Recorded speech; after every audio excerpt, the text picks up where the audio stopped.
Now, page 4, the truth about Trump-Putin. The truth is the meeting was a success. However, the fascist left and the mainstream media simply cannot have that. They cannot allow the 45th president to be more successful on the international stage than the 44th president. Nope, can't have that. President keeps tweeting the truth, but the left keeps ignoring it. Just today, President Trump reminding everyone what transpired and what did not transpire during his meeting with the Russian president. The two leaders laid a foundation for future agreements. They built a framework. They made ceremonial, superficial commitments. That's it. Nothing more, nothing less. However, the Democrats continue to pound away, proffering phony conspiracy theories, hoping to scare voters into believing that President Trump somehow hurt the United States. It is grossly misleading. Speaking of gross and misleading, the person who lost to Donald Trump in the 2016 election simply cannot resist advancing this phony Democrat narrative. Now, the great mystery is why the president has not spoken up for our country. Stop it, tape. The great mystery is, what are you wearing? It looks like a tablecloth, possibly trying to be a muumuu. The great mystery, actually, is challenging Donald Trump on his patriotism. Here's a guy with a long record in various forms of media, on the record, being about as pro-America as you can get. Now, people would often challenge Barack Obama and his motivations. Very hard to figure out the motivation of a human being, or why they do things. But you can go back and look at Barack Obama's record and what he did as President of the United States. And it's pretty clear to me that there's an unpatriotic president.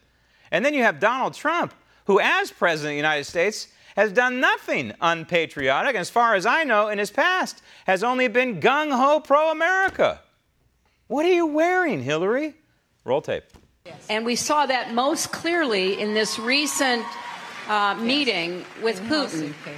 We don't know what was said. This is the drumbeat from the Democrats, and Hillary's banging the drum right now. Don't know what was said between the two of them. No, we don't know what was said between the two of them because it was a private meeting. It was a private meeting between two leaders. We don't know what you said on the phone to various leaders as you were bilking them for millions and millions of dollars while you were Secretary of State. We don't know what Barack Obama said on the telephone to the leadership in Iran, saying, hey, don't worry about it. We'll give you a pathway to nuclear weapons. We'll give you billions and billions of dollars. Just, try and behave and make it look like on the international stage you're following international law. We don't know what was said between Bill Clinton and Loretta Lynch on that tarmac in Arizona during the 2016 election campaign. Sure, we were told that they talked about golf and they talked about grandkids. But what was really said, Hillary? Roll tape. The room were just the two of them. And by the way, is that unprecedented that a president goes in without any other foreign policy? Tape. This is the widow of Steve Jobs. She is a raging liberal out of the Bay Area. And no, it's not unprecedented, Mrs. Jobs. It has happened many times through the course of history and involving various presidents of the United States because they wanted to have a conversation one-on-one, mano on mano. Translators sometimes needed, translators sometimes not needed. Roll tape. Advisors directly with another president. I think it is at that level. I mean, you can have one-on-one. Wrong. We only have to go back to 1985, Ronald Reagan and Mikhail Gorbachev, they met alone. They met only with translators for more than an hour. They were supposed to meet, I think, about 30 minutes. They met for about 70 minutes because they were hammering things out while also trying to lay a foundation for the future, while also trying to get to know each other.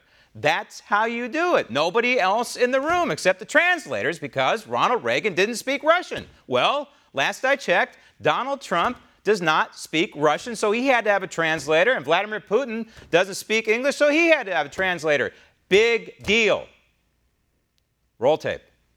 they're called, with friendly leaders, and that has happened. But I don't know of a precedent. I met with Putin and President Obama. Want to see more videos like this? Click on the link below and subscribe to One America News on YouTube, and call your cable provider and kindly demand that One America News is added to your lineup. Call and subscribe today.